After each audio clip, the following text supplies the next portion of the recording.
Okay, so mula sa Banalo Beach ay nandito na naman tayo sa Calis Point, sa Calis Beach naman. So doon kami nang galing kanina, mga tribo doon. I think yun. Ano, yan yata, yan. Hindi ko na ano. So yan, dito na naman kami.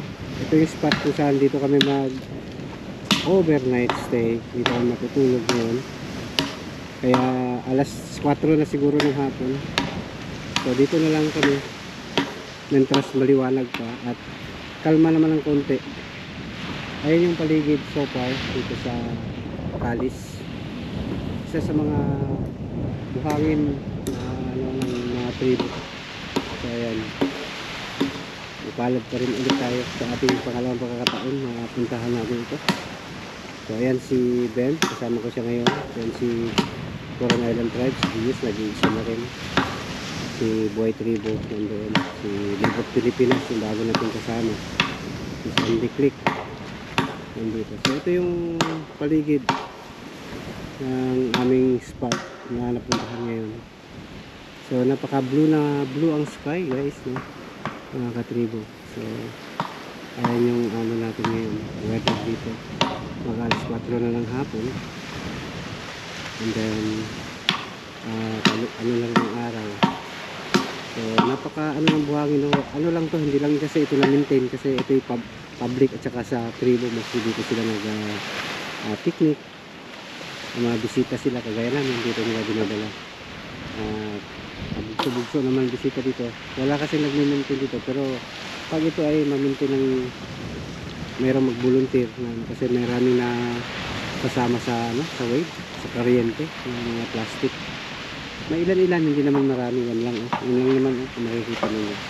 Pero mamaya plano namin, tatanggalin namin yan, dalhin namin na konti lang naman mga yan. So hindi yan sa kanila, galing sa labas yan na inaanod dito.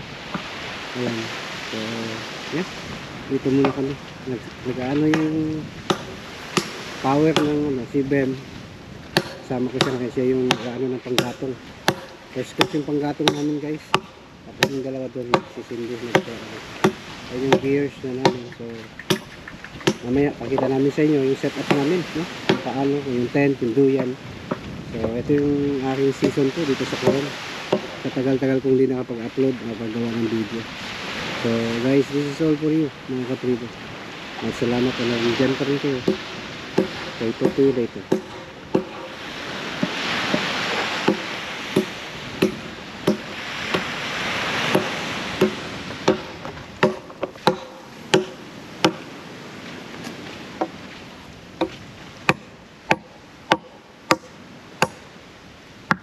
Nagawa siya ng bahay dito mga katribo.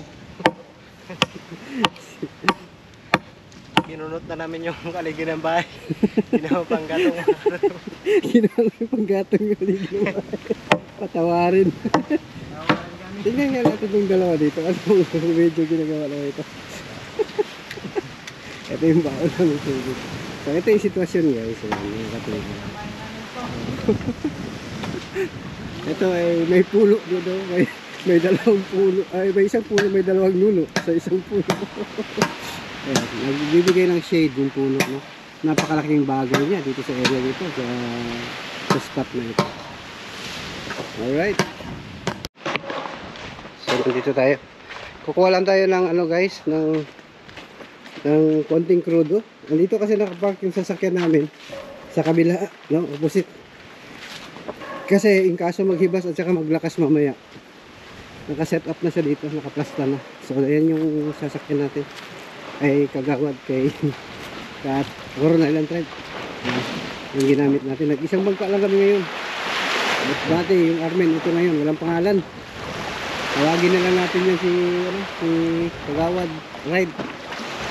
Ayan.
Anong pangalan ng kape ni Pipoy?